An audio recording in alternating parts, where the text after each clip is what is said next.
Welcome to another episode of Byte PD. I'm Adele, your K-12 instructional tech coach with BNLT. On today's episode, I'm accompanied by Ms. Senyak from Canada Highlands Public School. Google Slide is a robust tool. You can do so many things with Google Slide. On today's episode, we're going to look into how you can create stop motion videos. This video will go over some of the basic instructions on setting it up with your students. Therefore, we added a webinar, a slide deck, and a site from Eric Kurtz that contains all of the detailed instructions for stop motion videos and slides. Based on our experiences, we recommend creating and reviewing this checklist with your students. Think of it as an introduction or a warm-up activity that you can do with slides. The first one is, of course, changing the background.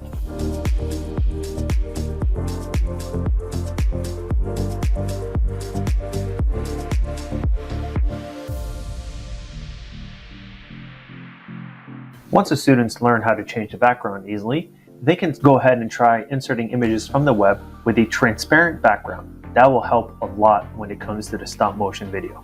Here's a great example.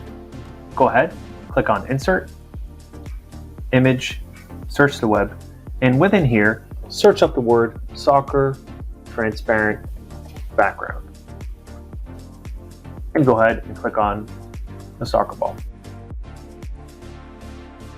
Another important checklist is practicing resizing, moving, and rotating other items and other effects with the keyboard and touchpad. For example, adding another pylon or rotating it, resizing. Those are effects that the students are going to be using a lot throughout the session. So it's a great way for them to practice this with the keyboard or the touchpad.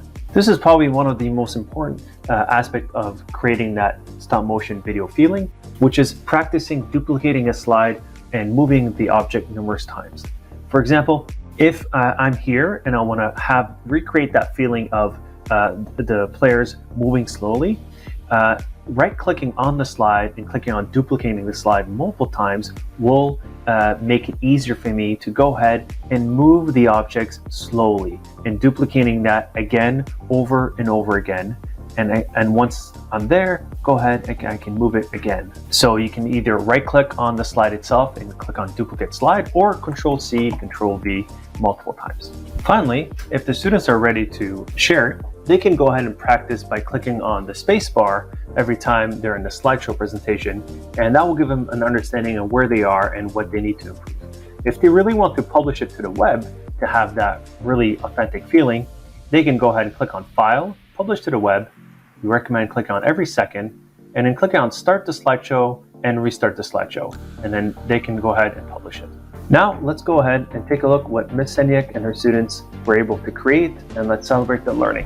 Hi, this is Anne Senyak from Canada Highlands.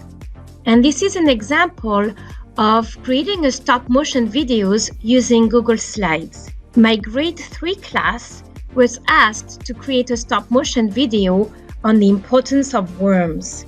So this is how it looks like and published. So once the children understand the basics of creating the slide and copying, pasting the slides, it was fairly quick and easy to complete. I think that project took about 3 science classes. Once it's published, it looks like this.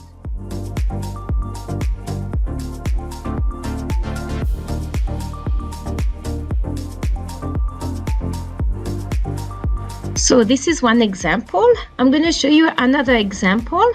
Like that, how the kids can use their creativity and imagination to add more details to their project. So there you go. This is one way you can use Google Slides to make stop motion videos with your class. If you're looking for more resources, please check out our Modern Learning website and our Bite-sized PD video on our YouTube channel. And don't forget to subscribe so you don't miss out on any episode. If you have something awesome to share like Ms. Senyak, or if you want to cover something more specific in a future episode, please fill out the form below the video. Take care.